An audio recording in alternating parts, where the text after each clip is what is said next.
If you're enjoying this story of justice and silent triumph, please hit like and subscribe. Sometimes the sweetest victories come from behind the scenes, and this one will have you questioning everything you thought you knew about family dynamics. Share this with someone who needs to see how patience and strategy can topple the mightiest towers of deception. The phone buzzed insistently at my bedside. 3 a.m. I fumbled for it, knowing it could only be one person. My sister-in-law, Angela. Ryan? Oh, thank God, we need you at the hospital. It's Dad. He's had another attack. The words cut through my sleep fog like ice water. I was dressed and driving before she'd hung up. 3 months ago, I'd married her sister Sophie. 3 weeks ago, I'd moved my medical technology startup from Silicon Valley to be closer to family. 3 minutes ago, I thought I finally belonged. At the hospital, Sophie's extended family had already gathered. Her younger brother Marcus stood guard at Dad's room. Angela paced the corridor. But no one made eye contact with me. No acknowledgement, no updates, simply invisible. When the doctor emerged with the prognosis, Sophie touched my arm briefly, then turned her full attention to Marcus.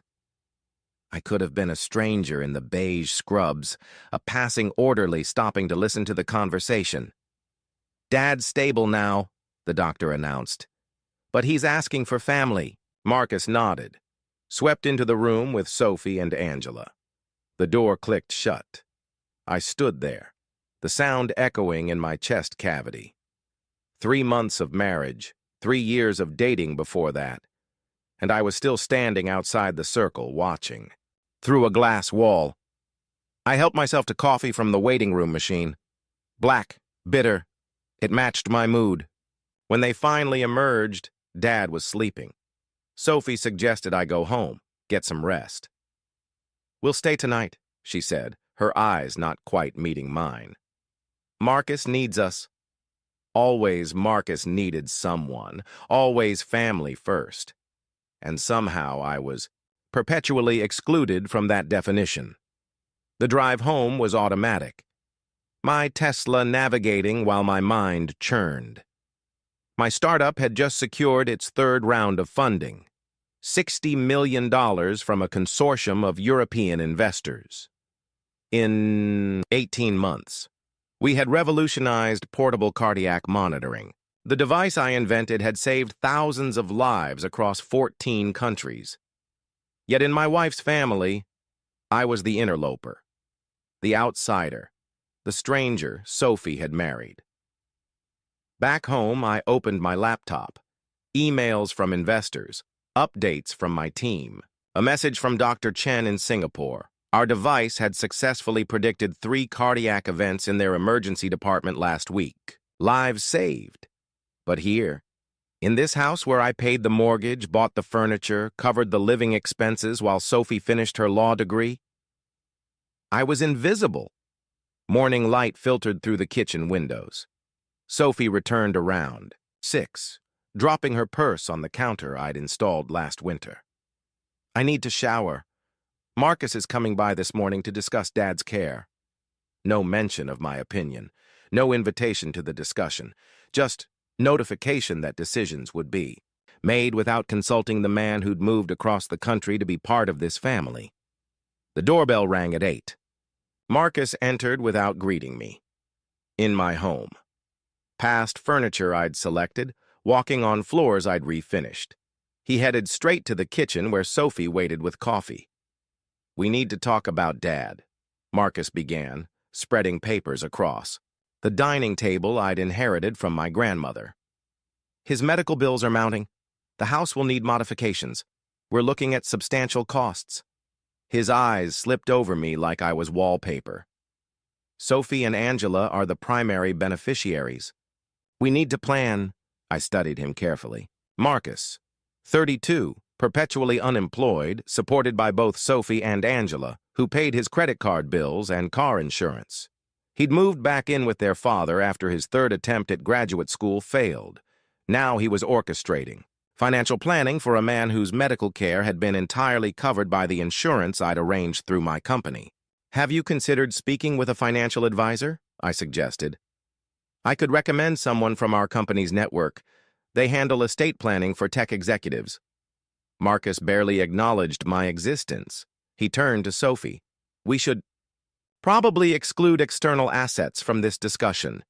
Keep it to family resources. External assets, meaning my wealth, my connections, my insurance coverage that was paying for Dad's care. After Marcus left, I attempted conversation with Sophie over breakfast. She scrolled through her phone, responding in monosyllables. When I mentioned Dad's health, she perked up slightly. Marcus thinks we should convert the sunroom to a medical suite. Dad can't climb stairs anymore. That's actually smart planning. I agreed. But have you looked into medical-grade equipment? My company could provide monitors at cost, and I could consult on the adaptive technology. She nodded absently, already typing on her phone. Probably texting Marcus about my offer. We finished breakfast in silence. The pattern continued through the following weeks. Family meetings happened without me. Medical discussions excluded my input despite my expertise. When I suggested preventive care measures based on my research, Sophie would relay them to Marcus, who'd claim them as his own insights later. The invisible line was clearest during family gatherings. At Sophie's birthday dinner, I sat at the end of the table. Conversations flowed around me, but rarely included me. When I interjected with relevant points, there'd be a pause, then someone would continue as if I hadn't spoken. I noticed other patterns. Marcus borrowed Sophie's car frequently, the BMW I'd gifted her for our anniversary. Angela borrowed money that she mentioned in passing but never repaid. The family vacation being planned deliberately fell during a week I'd mentioned having critical meetings in Europe. Small, deliberate exclusions that added up to a clear message. 3 months after that first hospital incident, I watched my marriage evolve into a financial arrangement. Sophie maintained appearances at social functions. We attended tech industry events together. She was charming, beautiful, articulate, but at home, cold efficiency. She'd graduated law school with honors and started at a prestigious firm. Between her salary and my wealth, our life looked perfect from outside, but I wasn't blind to the gatherings where I wasn't invited, the family WhatsApp group I wasn't added to, the hushed phone calls Sophie took in the other room. Something was shifting, and I began documenting everything. Call it professional habit or growing suspicion, but I saved every text, every email, every financial transaction. My startup training had taught me to verify everything. During a quarterly business trip to Germany, I received another late-night call, this time from Sophie directly. Dad had suffered complications. They were arranging additional care. Could I expedite the transfer from our joint account? Standard request. I approved the transfer remotely, then had my assistant check the account the next day. The amount withdrawn was 3 times what Sophie had mentioned. Administrative costs, she'd labeled it. Returning home, I found the house different. Slight changes, a new security system installed. Sophie's office reorganized. When questioned, she mentioned Marcus had helped her update some things while I was away. My home office, however, remained untouched, as did my personal study. They hadn't dared intrude into my private spaces. That weekend, Sophie announced a photographer would come by to take family portraits. For Dad's room, something to lift his spirits. He misses having family photos around, she explained. It sounded reasonable. The photographer arrived on Sunday morning. Professional setup. Lights, reflectors, the works. I assisted with moving furniture, positioning lights, being helpful. But when it came time for photos, Sophie arranged everyone. Herself, Marcus, Angela, even Dad's neighbor who'd been visiting. They posed on the couch I'd bought, in front of the fireplace I'd renovated. The photographer worked efficiently, capturing various groupings. "Should we get some with Ryan, too?" the photographer asked after 20 minutes. He'd noticed my absence. "Oh," Sophie waved dismissively. "He's not technically family, just my husband." She laughed it off, but the words landed like a punch. The photographer looked confused, but continued working. I retreated to my office, pretending phone work but listening to their laughter echo through my house. Later, organizing the photo equipment, the photographer approached me privately. "You look familiar. Aren't you the CEO of Cardiotech Solutions, the medical device company?" "Yes," I confirmed, surprised. "I invested in your Series B round through my tech fund, Small World.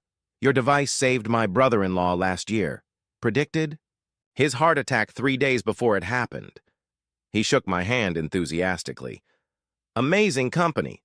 Amazing technology. You've changed my life." The irony wasn't lost on me.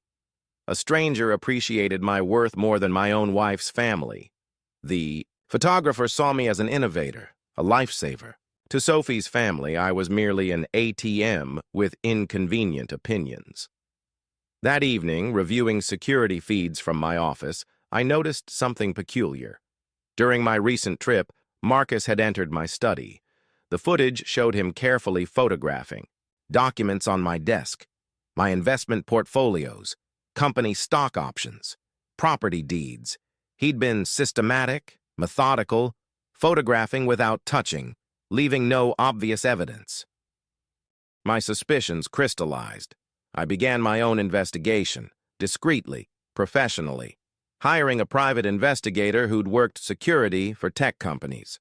We uncovered a pattern of deception stretching back to before our marriage. Sophie and Marcus had approached our relationship strategically. They'd researched my background, my company, my wealth. Angela's sudden friendship with Sophie's law school friends had connected them to my social circle. The meet cute at a tech conference where Sophie had, accidentally, spilled coffee on me. Carefully planned after Marcus tracked my speaking schedule. Family medical emergencies were the next step. The first one, 3 months ago, was legitimate.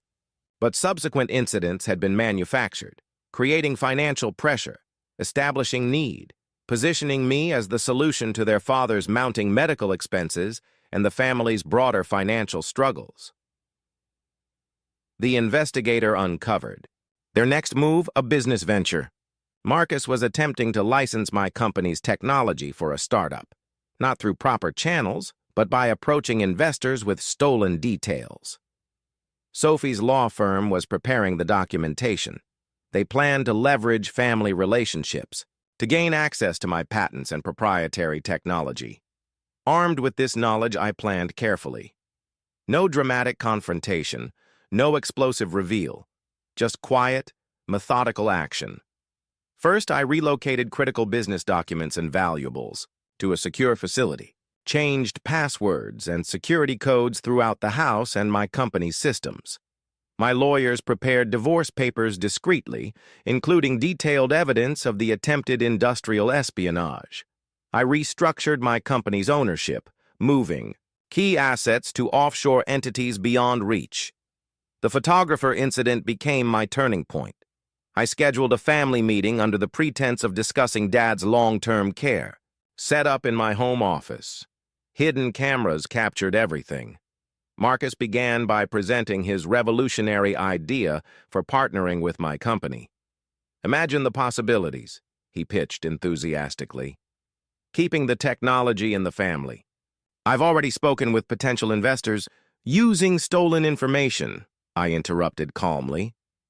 "Documentation you photographed from my desk on June 7th at 2:47 p.m. while I was in Berlin." The room froze. Marcus turned pale. Sophie's practiced composure cracked slightly. Angela simply looked confused. "I have footage. I have documentation. I have evidence of your entire operation from the beginning." I produced a folder from my drawer, including the fabricated medical emergencies, the inflated bills, the stolen intellectual property. Sophie attempted damage control. "Ryan, let's discuss this rationally. We're family." "Family?" I smiled without warmth. "The same family that excluded me from photos? That treats my home and resources as communal property but excludes me from decisions? That plans to steal my life's work and frame it as a family venture?" I stood, walking to the window. "Here's what's going to happen. First, Sophie, you'll Receive divorce papers tomorrow. Our prenuptial agreement remains valid despite your attempts to challenge it. Second, Marcus, any approach to my company's patents or investors will result in criminal charges. Third, all financial support stops immediately. You can't do this, Marcus shouted. Dad needs care. Your father, whom I genuinely care about, will continue receiving medical support through my company's insurance. That's non-negotiable. But the gravy train for the rest of you? Over. Sophie attempted negotiation. Tears, threats, promises. But I'd heard it all before. The invisible man had been watching, learning, planning. Every conversation was recorded, every financial transaction documented, every lie cataloged.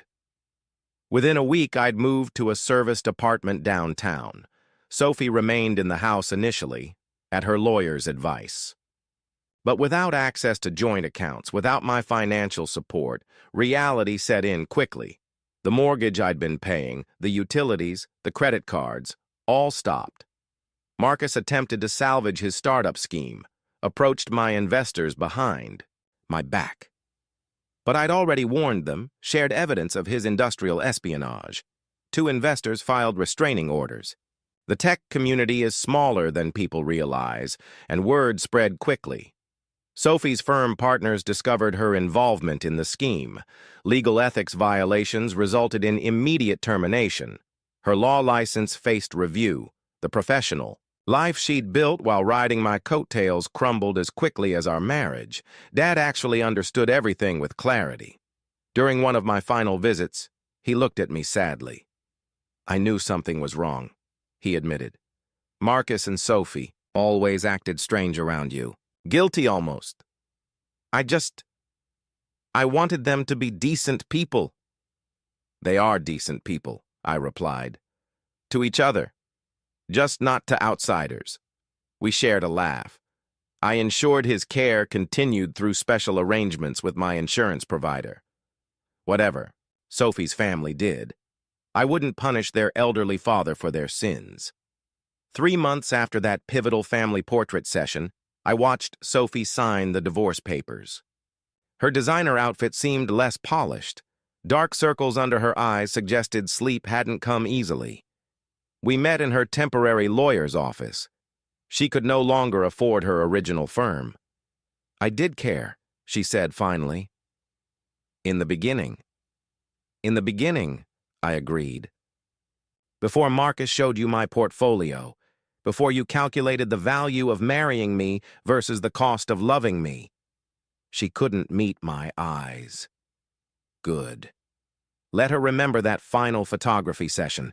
Let her remember excluding her husband from a family portrait while planning to steal his life's work.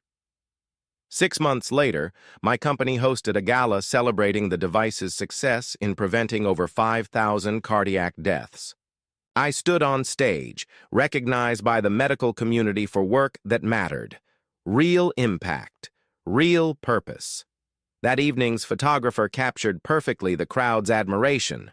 Fellow CEOs, medical researchers, investors who saw value in innovation, rather than exploitation. Real relationships built on respect rather than avarice. The private investigator sent final reports. Sophie found work at a smaller firm. Much smaller paycheck. Marcus abandoned the startup attempt, moved to another state, supposedly starting fresh. Angela continued her online shopping addiction on credit cards that were increasingly declined. I never sought revenge in anger. Just justice through transparency. The invisible man they'd tried to exploit had been watching the entire time, seeing everything, recording everything, preparing for the possibility that their manufactured family loyalty would crack when tested by greed. My company thrived. New investors arrived attracted by success, not manipulation. Staff members were hired based on talent and character. The device continued saving lives worldwide. Germany, Japan, Brazil. Real achievements that meant something. On the 1-year anniversary of that final family portrait session, I received an envelope. No return address. Inside, a single photo. The photographer's accidental capture of me arranging equipment while Sophie posed without me.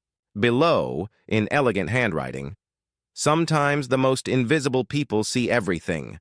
A reformed photographer who learned his lesson." I smiled, placing the photo in my new office. A reminder that visibility isn't about being in the picture. It's about understanding what truly matters, who truly matters, and having the wisdom to walk away when necessary.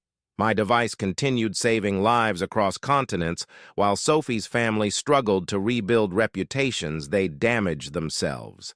Not through my actions, but through their own choices. I hadn't orchestrated their downfall. I'd simply stepped away from their illusion, letting reality collapse the house of cards they'd built. As the sun set over Silicon Valley from my new corner office, I considered the poetic justice. A family that excluded me from photos, erased from my life's picture as naturally as they'd erased me from theirs. No dramatic proclamations needed, no angry confrontations, just truth, documented and disclosed, letting consequences follow actions, as naturally as gravity. In the end, the photographer's question proved prophetic. Aren't you the investor? Not just in companies, not just in technology, but in truth, in authenticity, in relationships where respect flows both ways, where family means inclusion, not exploitation, where love complements rather than calculates. I was indeed the investor, the one who'd invested trust in the wrong people, learned from it, and divested before the final crash. The invisible man who saw everything, acted quietly, and walked away wealthier in wisdom than he'd ever been in mere material things. And sometimes, that's the sweetest victory of all.